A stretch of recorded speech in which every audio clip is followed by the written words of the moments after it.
My guest for this interview is Susan Lanier. You might know her from The Hills Have Eyes, but she also has been in numerous television shows like Welcome Back, Carter, the original pilot for Three's Company. She starred in off-Broadway plays. She's also a blues musician and a writer.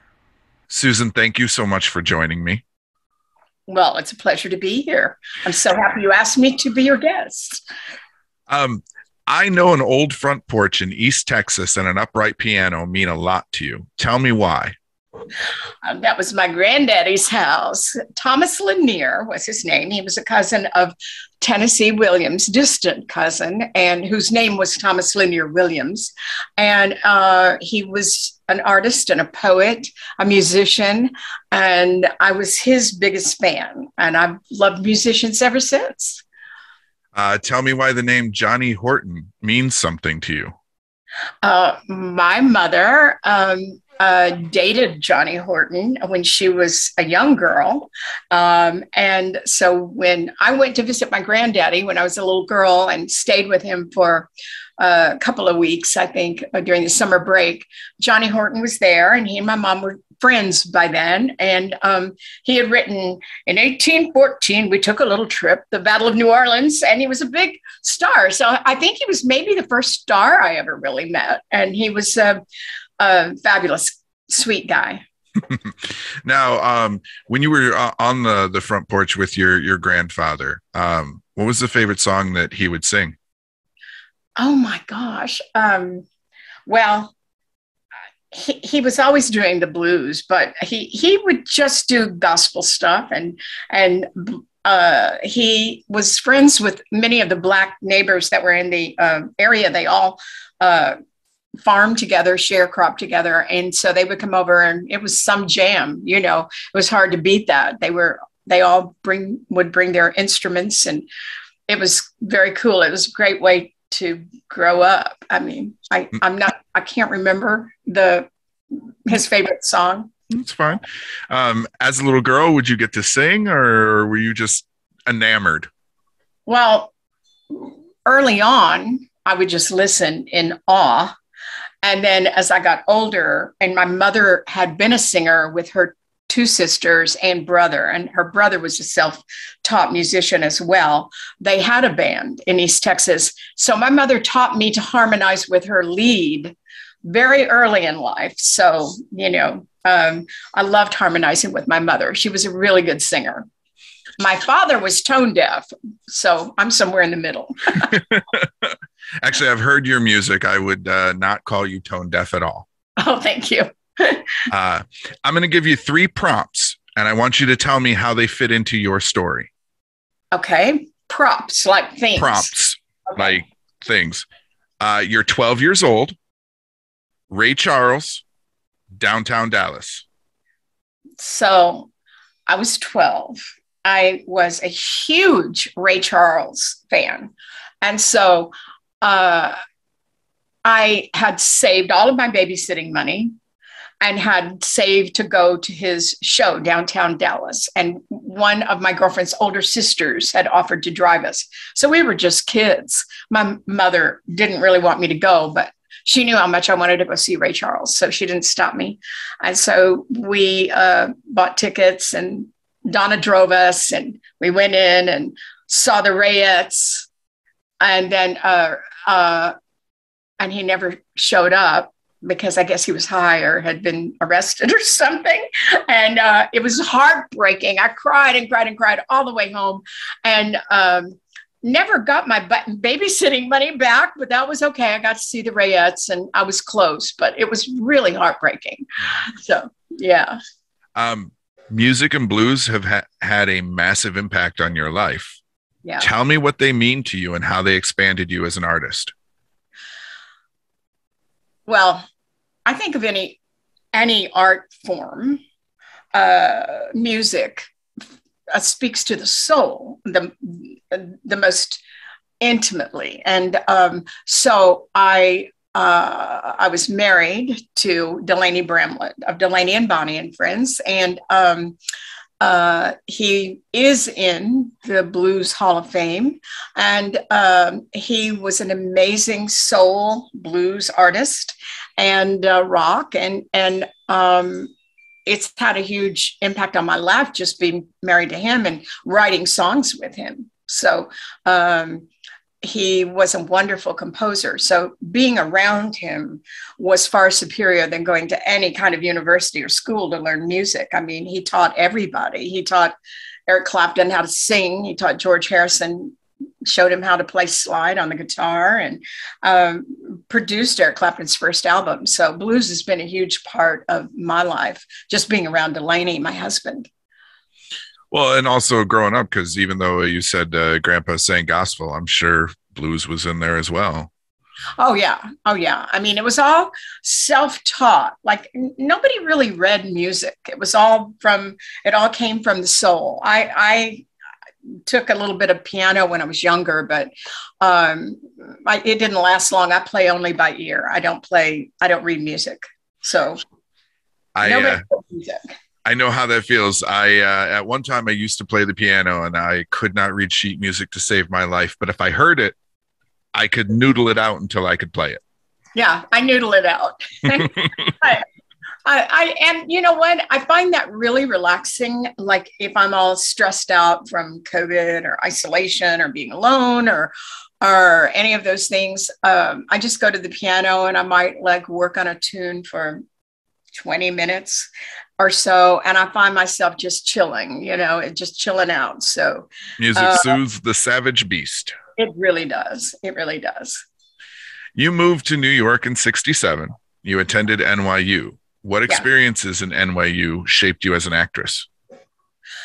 New York shaped me as an actress. I was actually at NYU studying education and biology because I in my mind, I went, well, I can always act. And I was acting in New York, auditioning. I had my headshots and everything.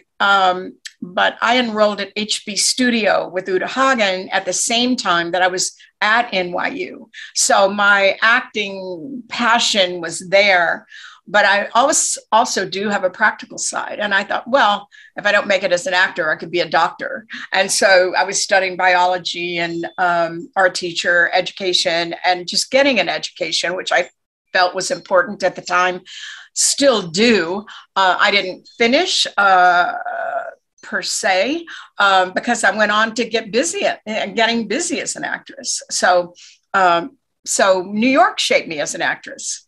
How so? Well, I mean, I just got back from there 2 weeks ago. I worked out a scene with Lyle Kessler. He has an acting group from the Actor Studio, and he wrote the play Orphans. There's this huge energy force just walking down the street in New York City. So New York will teach you about life. There's every character that you can conjure up in your imagination just walking down the street all the time.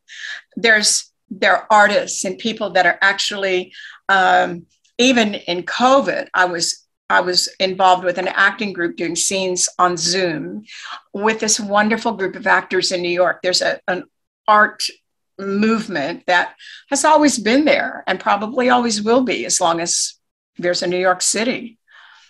No, I understand what you mean very well. Detroit is very similar in that aspect where you can walk down the street and you will see a cast of colorful characters.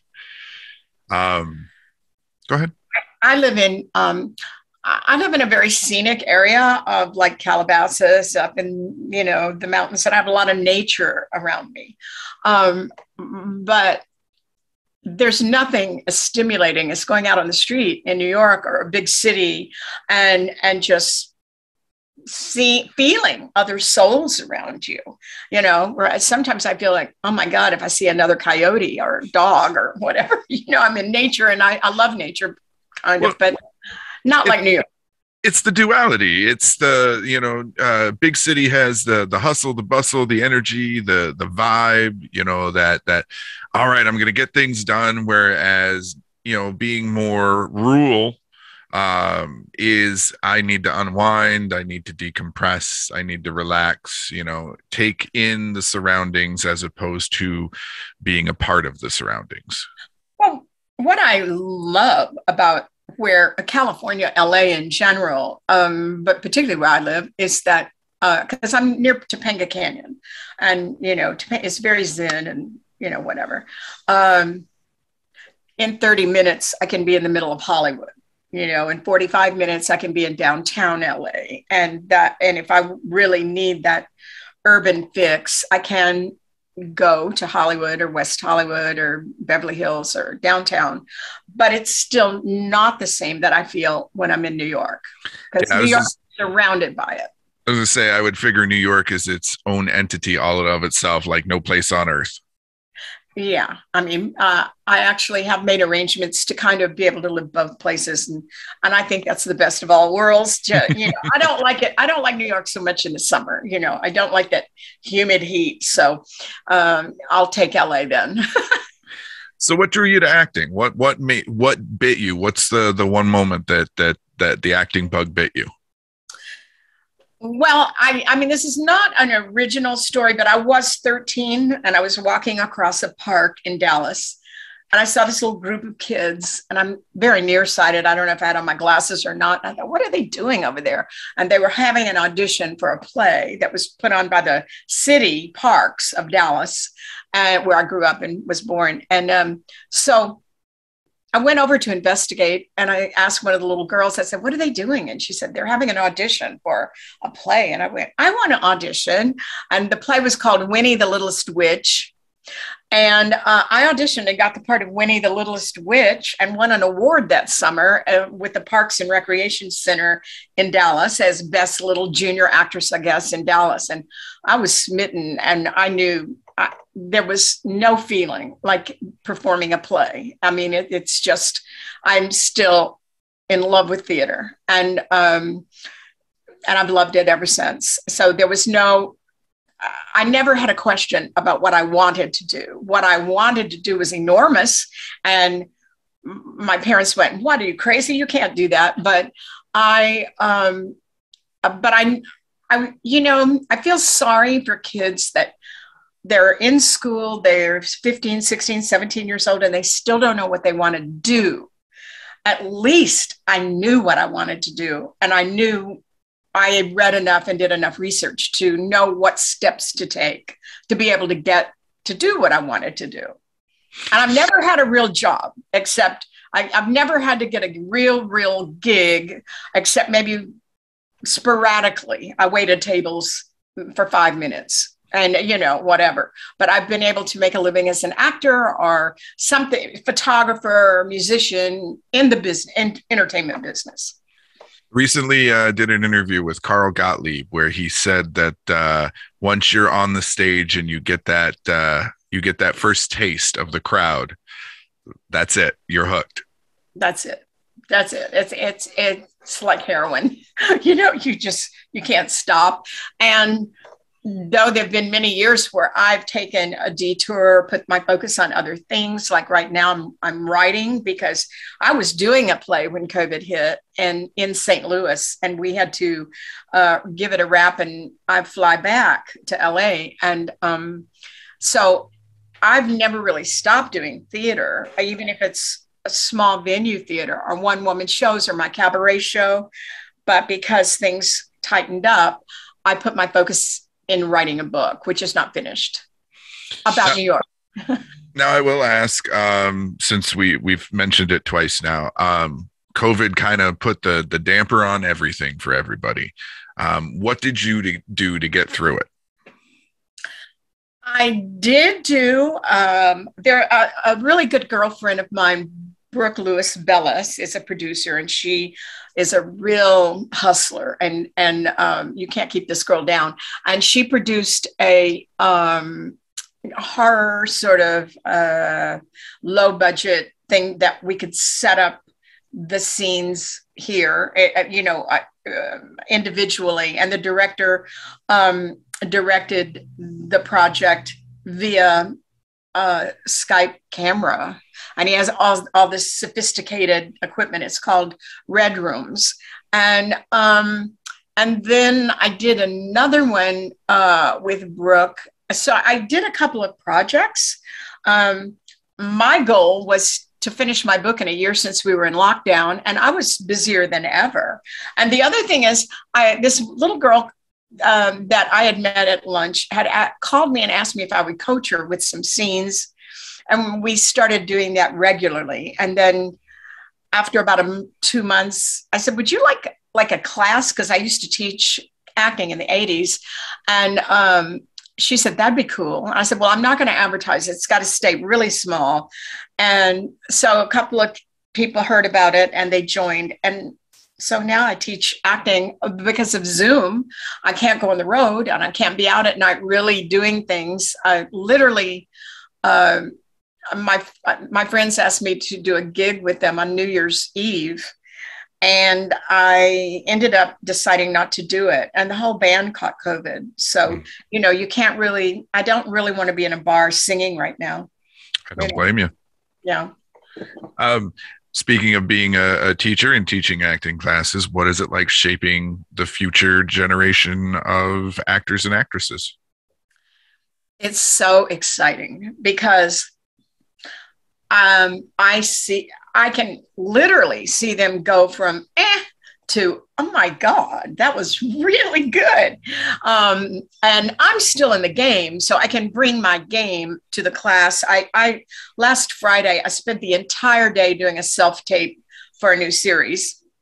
And so I know what the casting people are expecting. So if they're not, so I'm very critical on their own self-tapes. So that they can compete in the business. And some of them are beginning to book. So to see them go from kind of like or bad technique for film, it's a film class, then to see their progress, man, that's a thrill. That's really a thrill, Since you've been acting for as long as you have, how has casting changed over the years? Well, I don't have to drive to Sony anymore. It's an upside. That is a big upside. Now that had started changing, however, pre-COVID. We were beginning to do more and more self-tapes before COVID because casting can actually see more talent come through and see it quickly. Like I've cast before, and I know when I see somebody, if I want to see more of their work for the role that I'm casting. So for a couple of independent films I cast. So a brief taste of the person, and then you go, I don't think this person's right. And so they can go one right after the other. And before, we had to wait in the waiting room and sometimes wait an hour. They're not supposed to keep us more than an hour, but I've waited 2 hours before to be seen, and you're sitting there and they're seeing one after the other. And it's great to be able to go in and say, hi, how are you?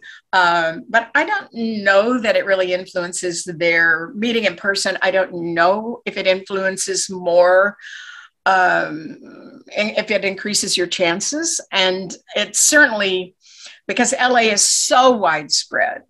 In New York, it wouldn't be as much of an issue to audition there in person, but here it saves on the global warming, or they're not 25 actors out on the freeway trying to get to Burbank Studio, Warner Brothers, in their cars. So we're able to help save the planet this way. And like if I do a take and I'll go, I wonder if my other top would look better, then I can run into the bedroom, change real quick and come back out and do it again. And it allows me to be much more relaxed and give it my best shot. Prior to this, there would be assistants anyway, sometimes just doing, okay, rolling action, and you do it and you get one shot at it. Sometimes they'll give you another shot at it. And the producers and main casting people are going to see tape anyway. That was taken by assistants. You might as well tape it yourself, I'm not there to necessarily impress an assistant who's just there to technically put me on tape, Well, and I would imagine too, it helps you feel like your time's not being wasted at the same time. Yes. Yes. And LA traffic has gotten over the years, it's just hell. I mean, it's more of an issue than ever before. I have a few And friends that live in the area, and yeah, they're like, it's just terrible trying to get anywhere. it's terrible. I mean, you have to pick the times you can go. Well, in the old days, be at Sony at 10. Well, that's without any traffic. That's already a 45-minute drive, with no traffic. So our Warner Brothers or whatever, it's a 45-minute drive with no traffic. Now you feel added the traffic, and it's, you have to leave 2 or 3 hours early before your appointment time. Get there early. Yeah, it's crazy. So this is much better for all of us. And it also allows me, I was able to audition for a Broadway show, and I am bi-coastal, so I could have, flown the next day to New York had I needed to. So it opens up the whole world. It opens up you're being able to interview me virtually. And, Oh, yeah. And I don't feel that there's a huge separation. I mean, I'm saying the same things I would say if we were sitting across from each other in person. I think 2020 ended up teaching us that even though we're apart, we can still find ways to be together. Mm-hmm. Mm-hmm. Yeah. And though I would love to keep the best of what we got from all of this integrated into the way we communicate, and I'm sure that will be a fact. I know we'll go forward doing more things virtually. People will be working from home, and I hear on the news about all this flexibility. Well, that would have been great for any actor that's beginning to be able to have flexibility and be able to take, stop what they're doing, go do an audition, and come back and do their job and work until 8 or 9 o'clock to make up for the time they lost. I love that. That really does make just life easier than, having to be at Starbucks from, a certain amount of time. But anyway. Well, I think it also helps. I would imagine, and you can correct me if I'm wrong, but it would help the artist feel more respected too. Yeah. Like your time is valuable. We understand that. Yes. And it is. I can do much more working from home and self-taping, though I personally am such a perfectionist that I'm going to keep doing it over and over and over again until I get one that I go, oh yeah, that's the one. And a lot of people don't do that. A lot of people just go, okay, action, do it. And they'll just say, that's it, but I'm kind of not like that. I'm an A-type personality. Same. Okay. So there are 2 older horror movies that are difficult for me to watch to this day. You're in one of them. Oh. It's The Hills Have Eyes, and it's that one scene. I've seen The Hills Have Eyes a couple of times, and after that, it was like that one scene makes me feel so uncomfortable. What was it like on set? And more as a secondary question, what was it like shooting that infamous scene? I am a technician with my work. And I get into character pretty quickly because of the tools that I was taught via the places I studied, Uta Hagen and other people. And so I can go there very easily and get to the emotion quite easily and separate what it is that, and this is a job, and it's my job to make it believable. And so I found it more fun than anything. And, we shot that scene that was the first day of shooting. Oh my God. I think Wes was so uncomfortable with it that he wanted to get it out of the way, and he wanted to make sure it would work. So Michael Berryman and I met for the first time that day. So so I knew that Wes, who this was his second film, he was a little uncomfortable, and he told me he was uncomfortable. And I'm the one having to be the victim, right? So I knew Wes was uncomfortable, and I knew Michael was uncomfortable. But I'd done a lot of television at that time and a lot of theater. And I mean, I'd had people like fall on the stage when on dinner theater and just die in front of me. So I've been in the theater since I was literally 13. So when I knew I had to do this, and I was the most seasoned, I told Michael, come here. When they call action, let's make out. Like, don't be raping me. I'm going to be enjoying it. And so Wes did not know we were going to do this. And Michael said, are you sure? I said, yeah, let's just break the ice. So, you know, cameras rolling, sound and action. And the thing goes back, and Michael and I are, you know, making out like we're lovers, like it's a love scene. And everybody just cracked up. And so Wes later said, oh my God, thank you so much. Because Michael got comfortable. I got comfortable. Everybody got comfortable with the violence, the violent rape. And you know, and it worked.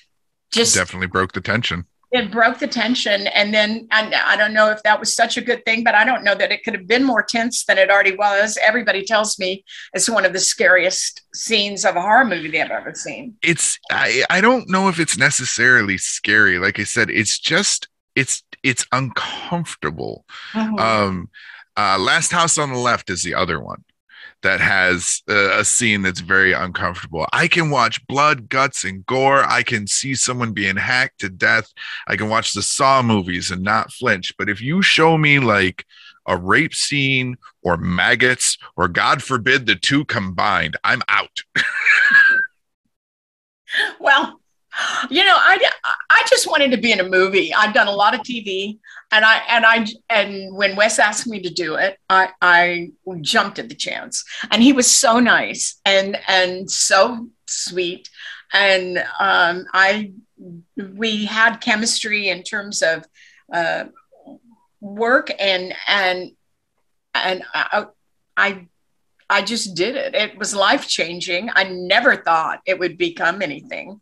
I thought it would just be a little, you know, definitely wasn't as big a deal as some of the other things I'd done.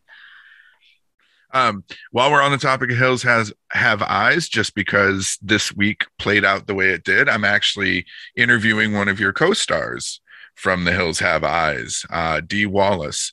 Any fun stories that you can share from set between the two of you? Well, we would laugh because, you know, neither of us had been in a lot of movies. We'd both done a little bit more than the other people had. And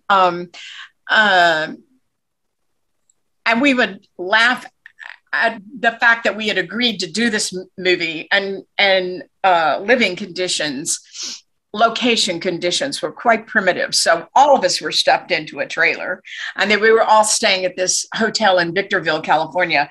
And so Dee and I joined a gym, and it was somewhere local, and we would go. I mean, it was like rusty bicycles or something that we were exercising on. But, you know, because we play sisters in it, and we bonded kind of like that. And we live sort of near each other. And I've gone to her house for parties. And I actually did another horror movie with her daughter, Gabrielle Stone, a few years ago called Cut. And so I feel very connected to Dee. And when we do conventions, I don't do them like she does, but when we do conventions, I love seeing her. I love Dee. She's great. Can't wait. Back to you though. You said you did a lot of TV, and one of the things I don't know if a lot of people know or not is you were on one of the 3 original pilots for Three's Company. Yeah. One, how did you get the gig? I had a fairly large fan base at the time from playing John Travolta's girlfriend on Welcome Back, Kotter. Yeah, so, Bambi, right? Right. And all the casting people knew who I was at that time. During those years, I was really, really busy going from show to show. I had a great agent, and there was another girl already in rehearsal with John Ritter and Joyce DeWitt. And so I had just come back from being on location for pickups in the desert with the Hills Have Eyes. And there was no groceries in the house. And I had a son at the time, a little boy, he's a grown man now. And so I needed to go run to the grocery store. And back then we didn't have cell phones. And so the manager of the grocery store called the Market Basket in Studio City said, Susan Lanier, come to the office. And my agent, Martin Gage, said, get over to ABC right now. I said, there's no food. I've got sand in my hair. He said, they'll dress you for the audition. And so I drove to ABC, left the Market Basket with the basket full of groceries, and drove to ABC. They washed my hair, then they slapped me into makeup, put me into some wardrobe they had, and gave me huge cue cards for me to read Chrissy. And then again, they couldn't email, the tape. Right. So they flew that tape to New York for Freddie Silverman to look at. And they cast me the next morning. I was on the set, actually, in the role of Chrissy. So I had to learn the whole part in like 3 days. That's all we had left of rehearsal. So I've never had to learn. And I had a lot of lines on that pilot. So I've never had to learn a role that fast. Never. So that was the hardest job I ever did. So what happened? How come you didn't end up as Christy? Maybe they didn't like me. I don't know. I mean, the reality is the reality. My agent negotiated a very high ticket for that pilot because they were desperate. And he knew that he had him over the barrel. And so he had negotiated a very, very pricey contract. And I know for a fact that had something to do with it, but I don't know. I mean, if you're not, I always tell people, if you can't take rejection, then don't go into this business, because you got to take the good with the bad. And I've had many wonderful opportunities and great roles to play, as well as being rejected a billion times. And, that's just part of the game. And like some people like my music and some people don't. And some people like an artist and some people don't. That it's taste. So could have been that they just didn't like me in the role. I'm going to go out on a limb and say, yes, it is taste. Some people have it and some people don't. Oh, well, I think that's also a good thing about having been in New York is you have to be a little bit tough or, a little edgy. You got to have a hard edge a little bit, and I can maneuver if I need to. And it also, life has ups and downs. And if you don't like rejection, this is not a business for anybody. I swear to God, it's almost like you have my question list, because everything you say happens to play into the next question I'm about to ask you. When you mentioned ups and downs, every artist has their highs and lows in their career. What were yours? What's your highest moment? I think my highest moment was starring at the Amundsen when I was fresh off the boat from New York into LA. Starring at the Amundsen Theater with Richard Chamberlain, Raymond Massey, Dorothy McGuire, Eleanor Parker, and Night of the Iguana, because Tennessee Williams was part of he was there a lot and got to know him. And that's the highlight, I guess, of some great things that have happened. But if I was to pick one, it would be that. I mean, I still love to do theater, and there's nothing like it. Being on a set, you wait till it's your turn and you're mostly sitting around, and then you go and you do your work and you go back to makeup, and it's very technical. Theater, you're on the spot, man. You better be able to do it right there in front of a live audience. Yeah. So on the flip side of that coin, what was your lowest moment? I think I was hurt when I didn't play Chrissy. I think that was um, a low point, but CBS gave me my own show after that. And so I starred in this show called Wilder and Wilder with Greg Malavy and Meredith McRae. And I was her baby sister, come to live with them as a married couple. It was really well written. And I think another low point was when that was not picked up. That pilot was not picked up. That was heartbreaking. Because it would have been my own show, actually. So that, but I think also making the transition from popular ingenue to a more mature person, it's hard to make that transition if they know you as Bambi, because you can't stay Bambi your whole life. And so my career did slow down as I grew out of the Bambi roles in every way, age-wise, and, filled out a little bit. And, it's hard for them it's hard to rebrand yourself. And so I had a brand. We didn't call it that back then, but I was a type. And so to become a more mature woman, some people like Meryl Streep do it with such grace and finesse and talent. And I probably made some different life choices that were easier than continuing to pursue show business, which is very exhausting.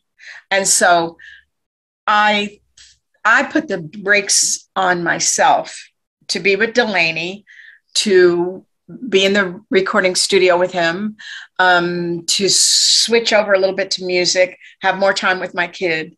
And those things became more important than being on a set, actually. So that was not a low point. That was just a career low point in terms of choices that I made, which were it's, watch what you ask for, you just might get it. Nobody prepared me for a song I wrote, by the way, that you can hear on YouTube, Watch What You Ask For, You Just Might Get It.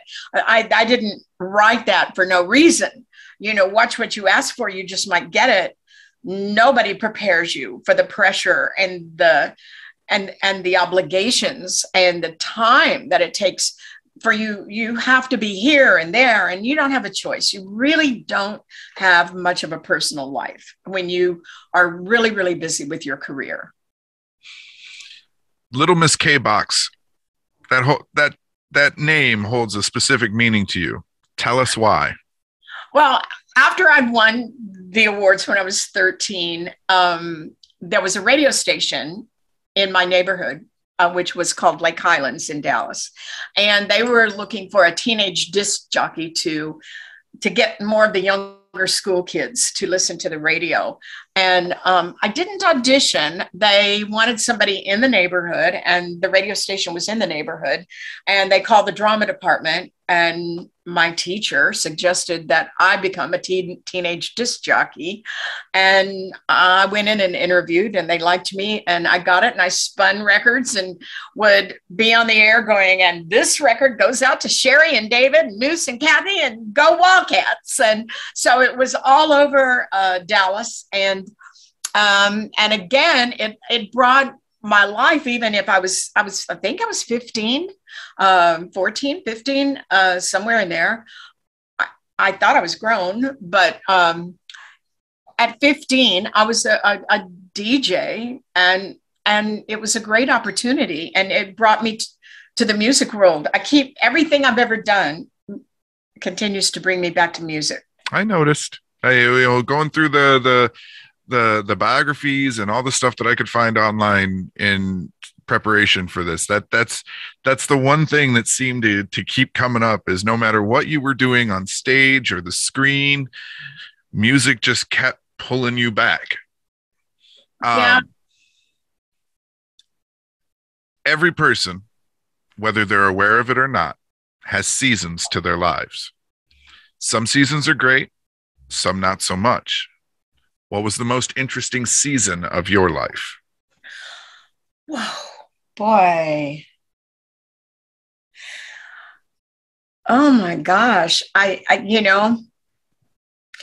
Would it be arrogant to say I have really liked all of my seasons? Um, I that would be interesting. Is also they've all been interesting. I guess it's wonderful to be young. I guess my most interesting was when I first moved to Hollywood and I got onto Happy Days via a high school friend named Bill Bickley, William S. Bickley. On Happy Days, he gave me, I was on Happy Days the second day I was in LA because of him. And then I kind of got on a roll. And I guess I would say that was the most interesting. The most fulfilling was probably my relationship with Delaney after I met him in 1977. And so it was always interesting. I don't do well with boredom. I have to keep stirring it up that I don't get bored. That's just who I am. Yeah, I understand how that is completely because I am very much the same way. I get bored when the tasks get repetitious, you know? Yeah. So I'm never bored. I'm very rarely bored. One of the things I did during COVID was so that I didn't go stir crazy was I decided I would learn French. And so, I downloaded Duolingo app and I have really enjoyed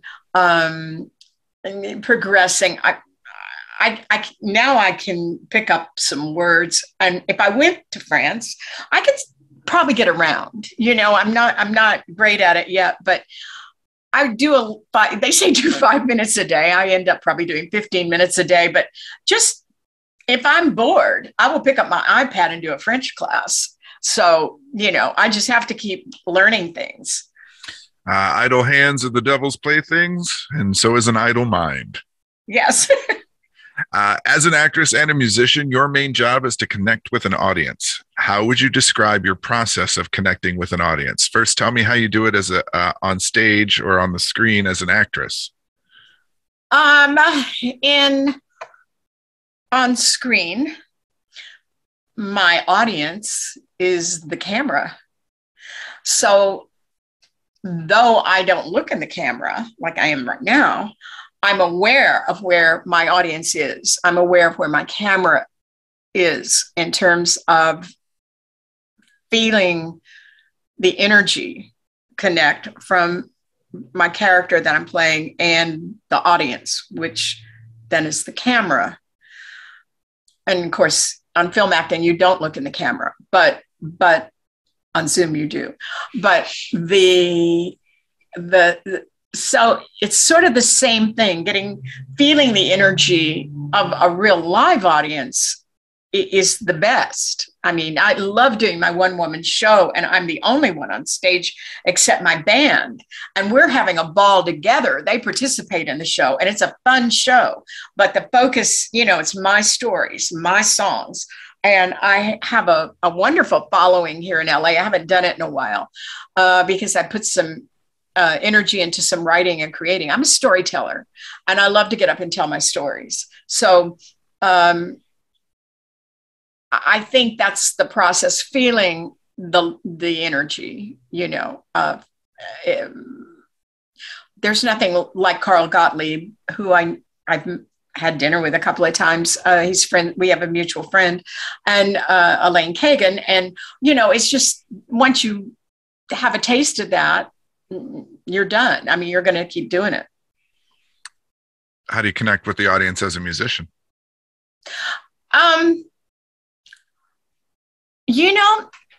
I love to write lyrics, but I love the music more than the lyrics. And so I find music to be almost sexual because there's, the feeling of the music, the movement of the music relaxes me so much. You know, you can't just stand still and sing. I can't. I mean, Adele does a really good job of being kind of still when she sings. I don't have those kind of pipes. But just floating on top of the music, or moving on top of the music, is it just instantly relaxes me, instantly makes me feel at home, whether it's a ballad or whether it's hard rock or whatever, blues or whatever it is. You know, I would like to think that some of the music that I write is a little bit sexual, because it comes from, the writing process comes from a passion point of view, not necessarily just not sexual so much as just passion, you know. So when I write something, it's something I'm thinking at the time. You and my co-host subscribe to the same school. My co-host Ace, he's an older guy, or at least older than I am. I should say that. We've had this discussion before as to, you know, what's more important when it comes to music. Is it the melody or the lyrics? He believes the melody.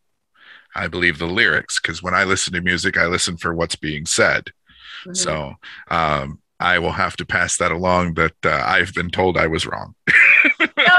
No, I have a girlfriend, and ever since we were like teenagers, she knows every lyric to every song, and I don't know how she does it. I mean, I think my strong suit in music are the lyrics, actually. I would agree. I really like the writing. Oh, thank you. But I love writing both. I love writing the music and the lyrics, but I don't remember other people's lyrics so much, you know, and I should. But I'm into the groove. I'm totally into the groove. How do you hope you're remembered? You know, just as a nice, fun person. You know, I for those who will live long enough to remember me, I don't think that I will. There's so many incredible people that don't even know who Marilyn Monroe is. Do you know what I mean? Generations later. So I only just want the people that know me and or who've enjoyed my company to remember that I brought a little light into their lives. And I'm not so presumptuous to think that I'll be remembered through the ages. I'm just a little bit of stardust. That's all, just like all of us. And, you know, just a little bit of stardust and just to be remembered with a smile on their face and have a drink, give me a toast, and that'll be it, you know. I have no delusions of, of being remembered through the ages. I haven't, you know, done anything all that great. I've just enjoyed the ride. Sounds like you have also managed to stay pretty humble about it too. People say that, and I guess maybe I am.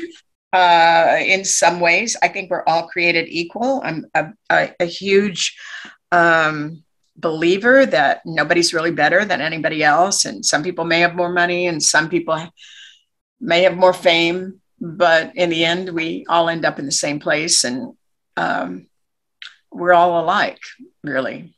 That's true. No matter how big your house is, we're all in the same 6-foot spot at the end. I've had big ones and I've had tiny dumps. You know, I think I get the most joy from considering myself the slum goddess from the Lower East Side, you know? So, yeah, I mean, those were some pretty fun days, and there were 13 of us living in a studio apartment. So, you know, big houses don't impress me. That's not my goal. It never has been. And Delaney either. Delaney, he only cared about his craft, really. And I'm kind of like that. I think we had that in common.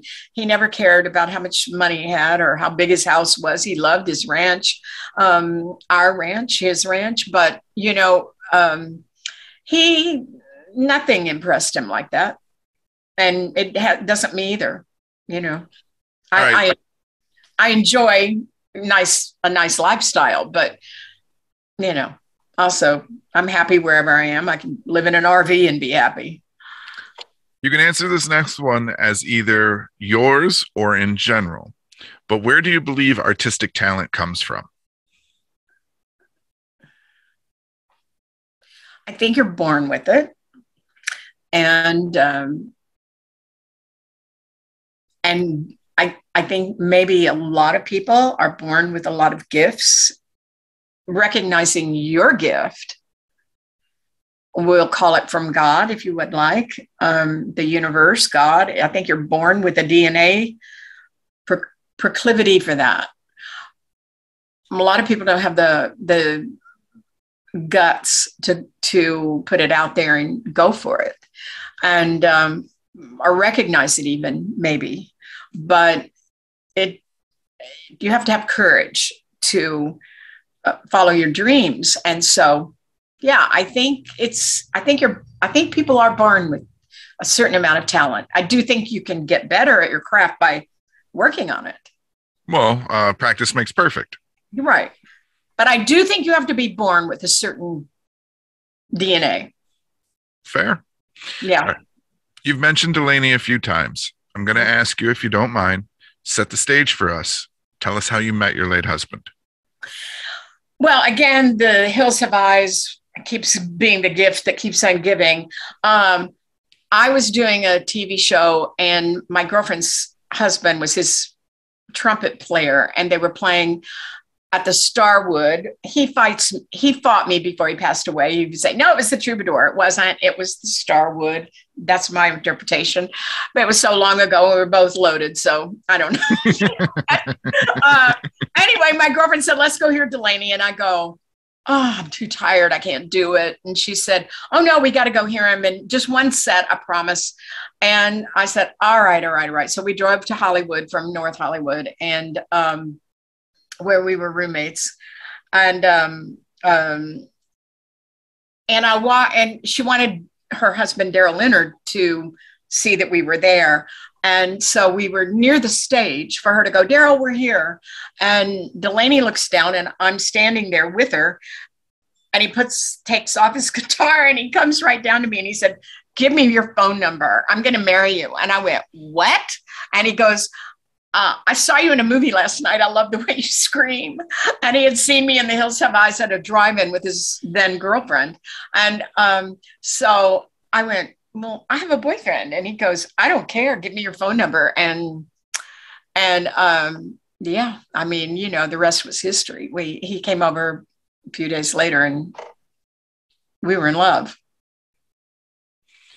And so thank you, The Hills Have Eyes, for that. It just keeps on giving. Yeah. Now, I am assuming, because I listened to your entire album, I was able to find Swamp Cabaret on YouTube Music. Uh-huh. I am assuming, and correct me if I'm wrong, but I am assuming I Refuse to Get Over You is about Delaney. Yes. What was it like writing that song? Because you said that, it comes from passion. It comes from the heart. It had to be a mixed bag of emotions. I can sit down at the piano and write and get emotional. Sometimes it's just, it's easier to process loss, longing to be with the person. It's easier for me to just sit down on the piano and put my fingers down and let it come out that way than to lie in the bed or go kill myself. You know what I mean? It's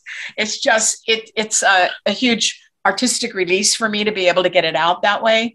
And so a lot of my music is written for Delaney or recorded for Delaney. I didn't solely write If I Should Die Tonight, but that's definitely for Delaney. I love that song. I really enjoyed I Refuse to Get Over You. That's why I chose that one because it stuck out to me. There's another one that stuck out, but we'll talk about it in a few minutes. Um, so I know the relationship, like all relationships, had its rocky moments, of course, Yeah. but ultimately you both got through it. What are Mhm. 3 words to describe your lives together? Oh, passionate. Um,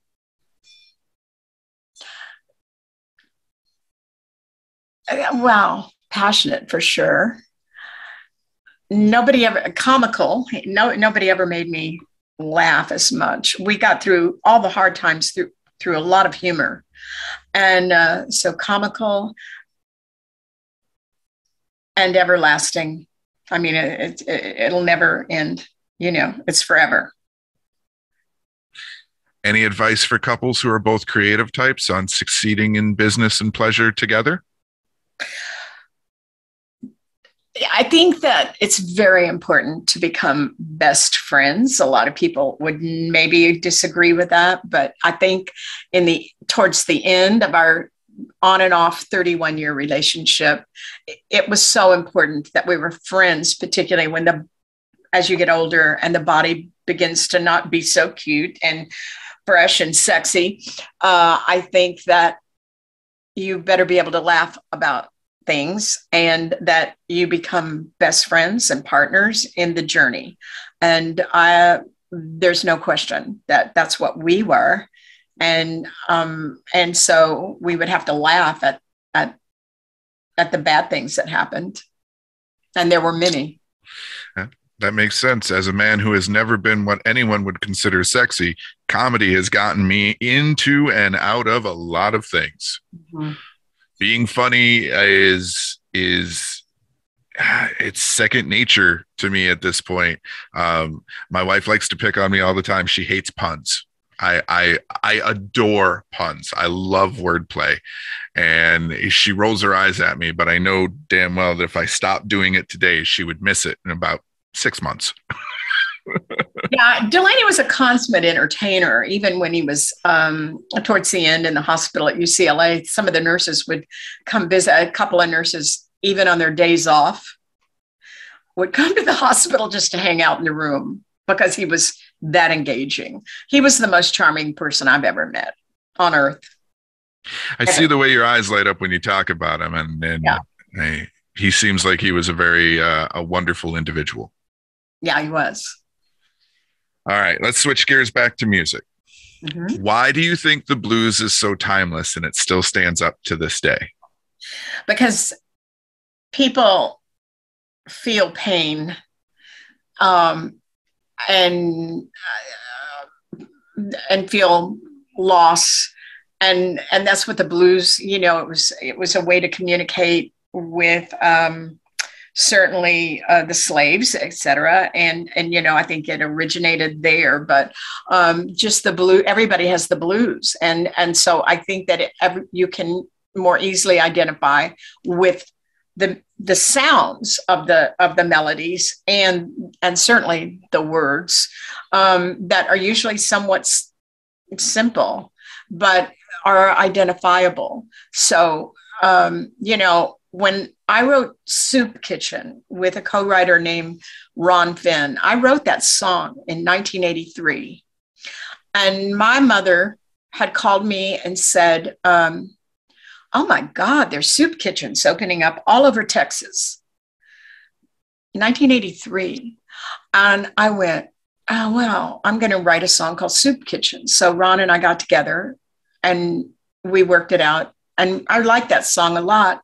And now it's worse than then. Yeah. And that is probably the bluesiest song I ever wrote was Soup Kitchen. And I think it still holds up because, of the lyrics. Mamas and babies, mamas and babies living on the street.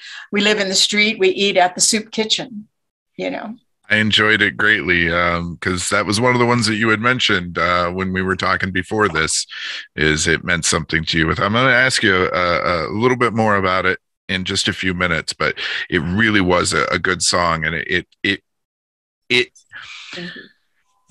music and comedy, in my opinion, should make you feel.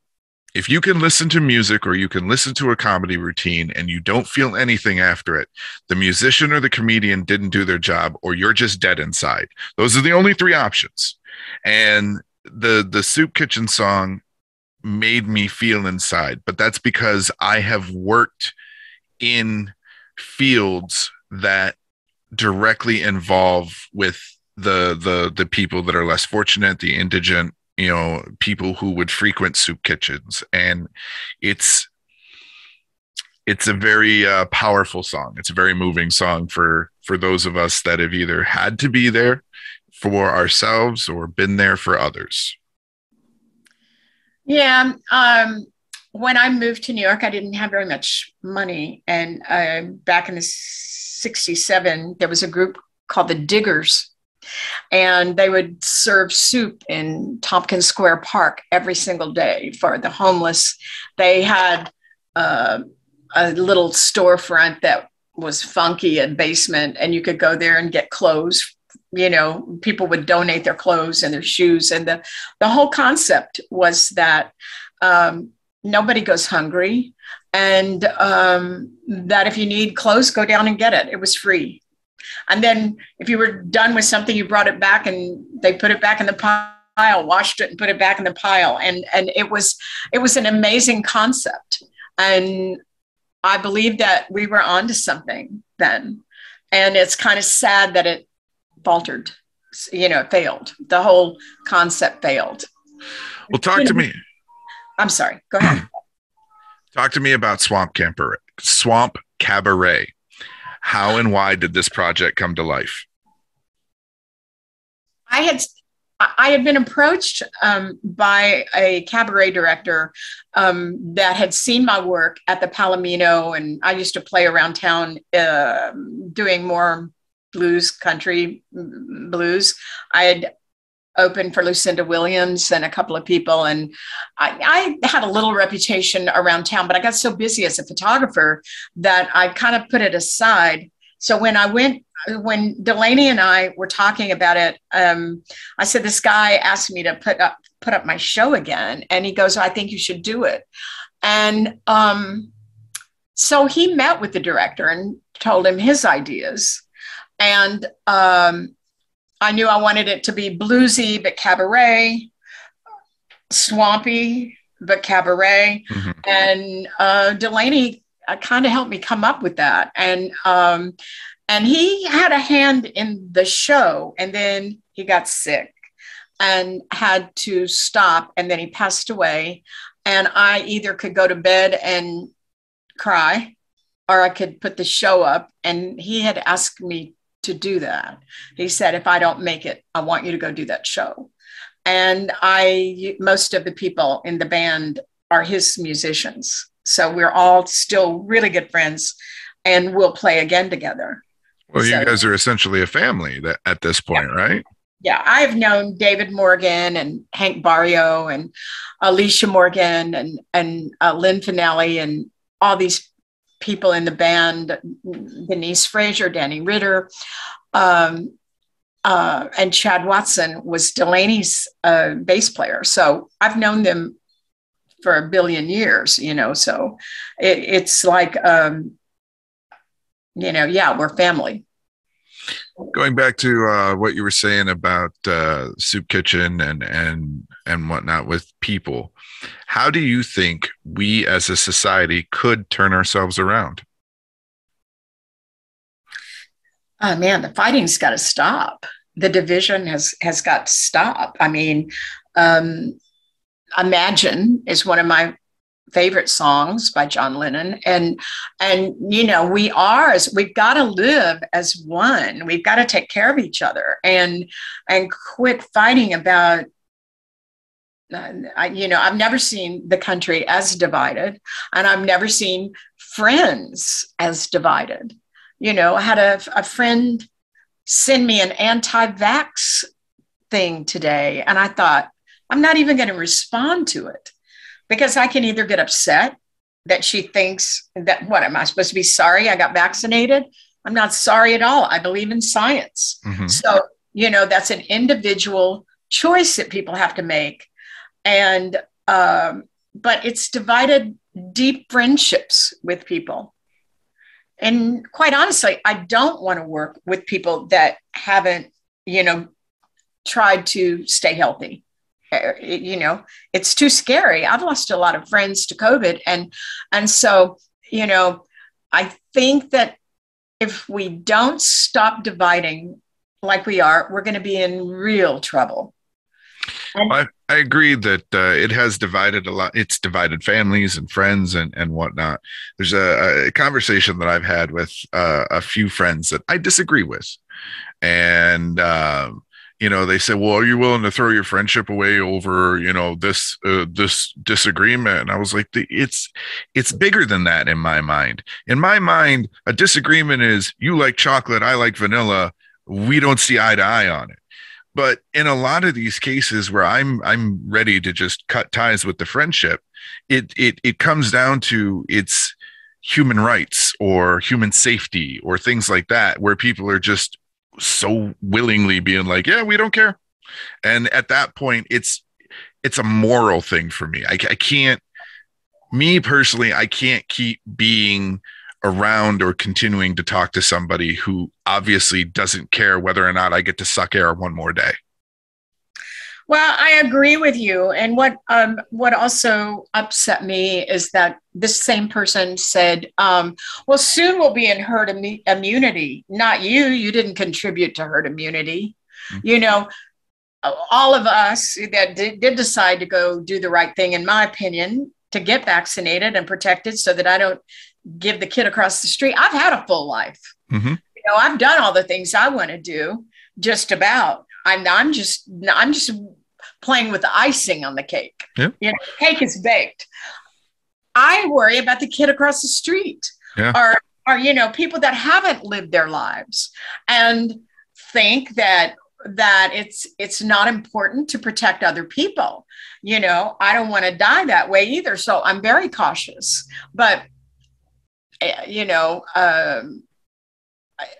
I think it's just insanity. I mean, it's like not wearing your seatbelt, mm-hmm. or it makes sense to me.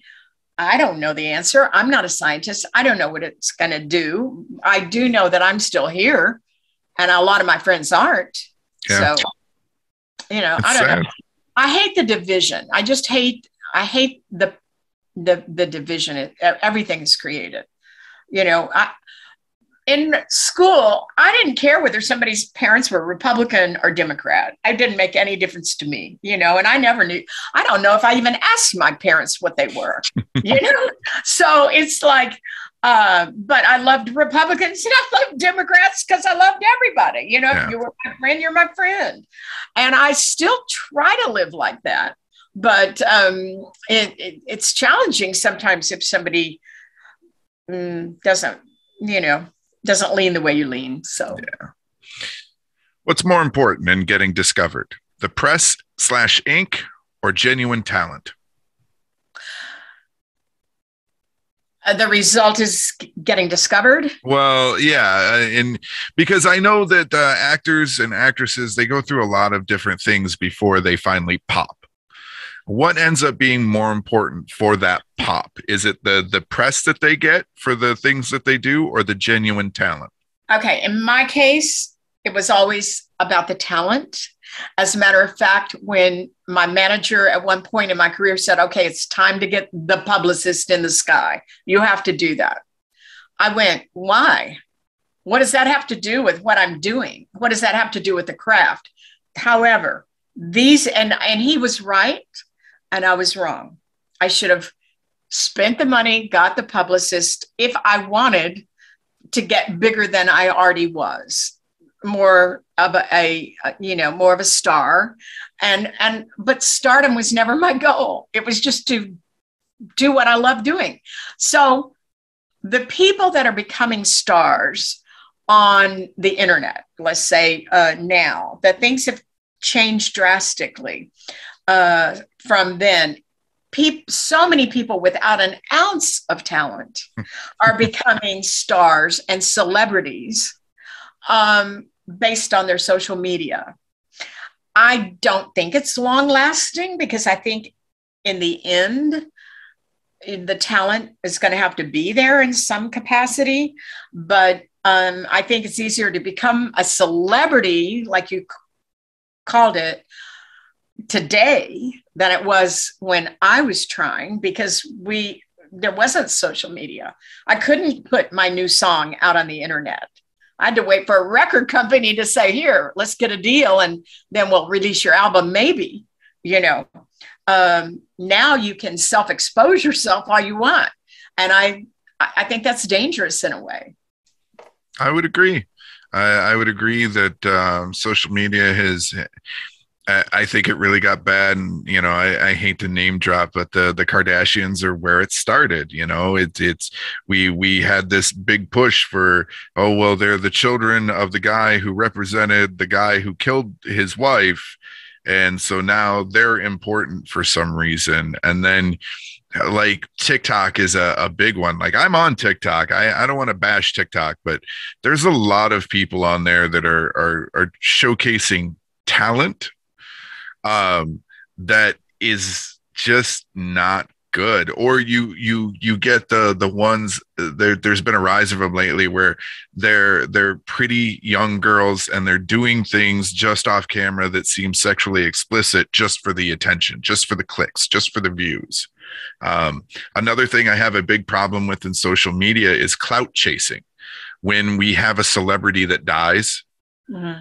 everybody and their brother is posting about it, even though they may have never said anything before. And I'm just, it makes me sick, because it seems like you're trying to get somewhere off the literal bones of somebody else. Mm-hmm. So yeah, I'm with you. Social media is a blessing and a curse for all of us.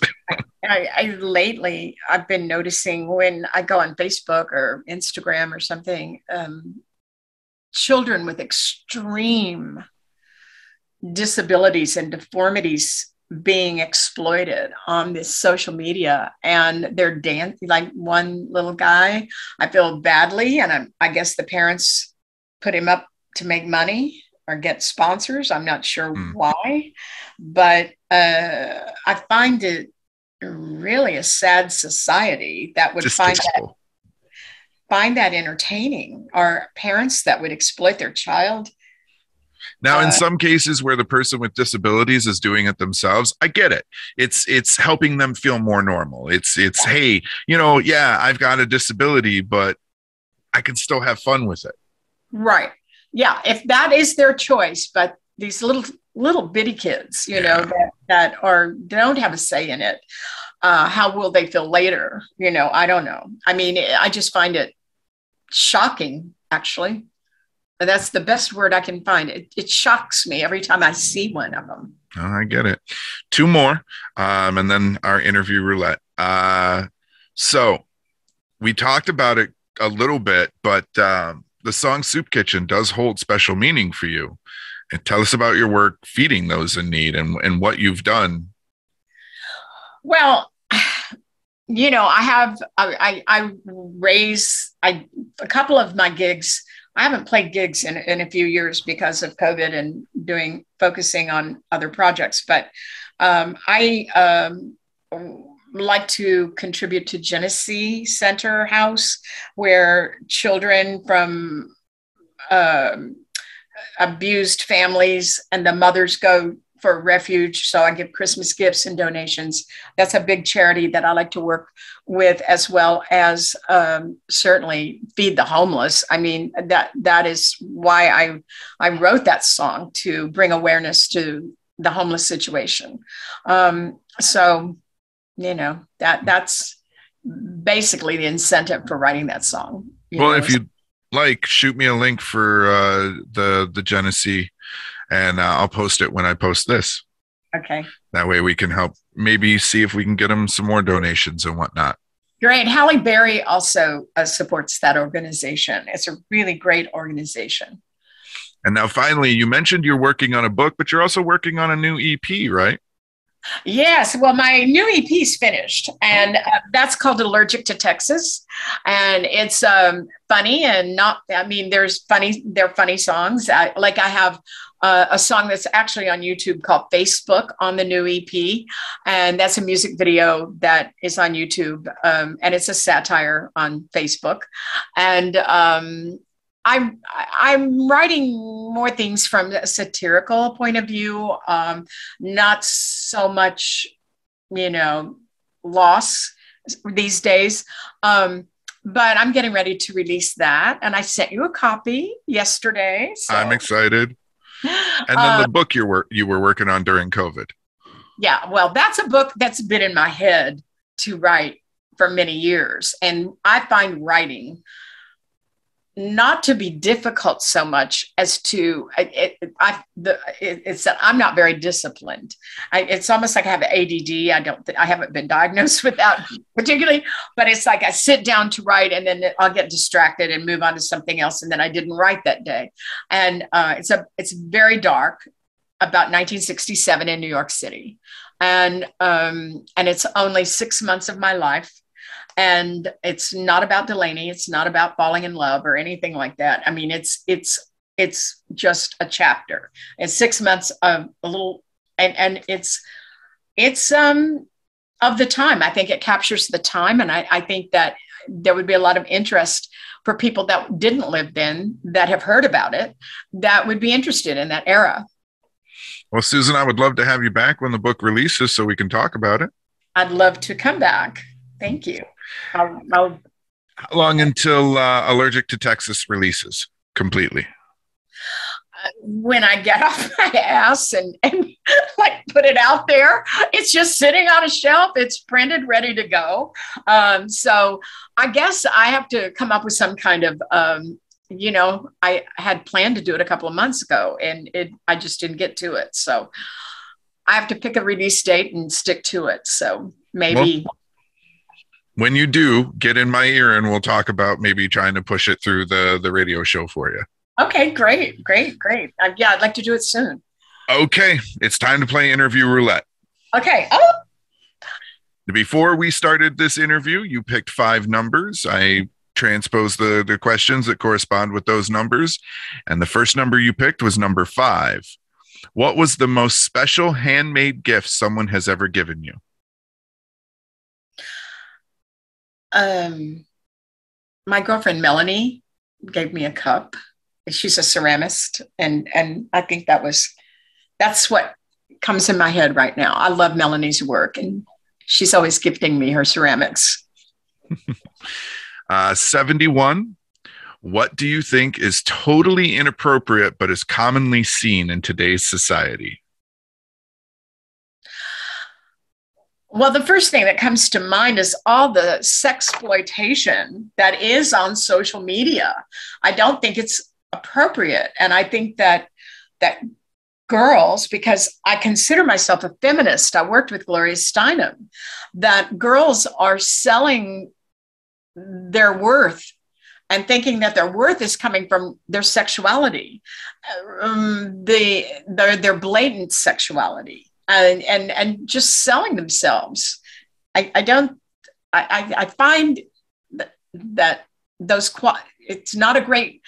great to be sexy. I'm not saying that it's not, but that's it. Well, let me ask you then a secondary question off that one. There are some that would say that they are taking the power back for themselves. From men and making it a more feminist movement, I guess is the best way to say it. What do you say to that? I think the way to achieve equality with men, if they're trying to take their power back from men, is to get a great education and a powerful job, and try to contribute to the world in a professional way, rather than trying to make an impact through your own, showing yourself, exposing yourself on the internet. Fair enough. get an education and go out and demand the same salary that that the man is getting, receiving, and stick up for your rights as an individually strong human being. Okay. Number 81. If you could play one song of yours for a crowd of 1 million people, which would you choose and why?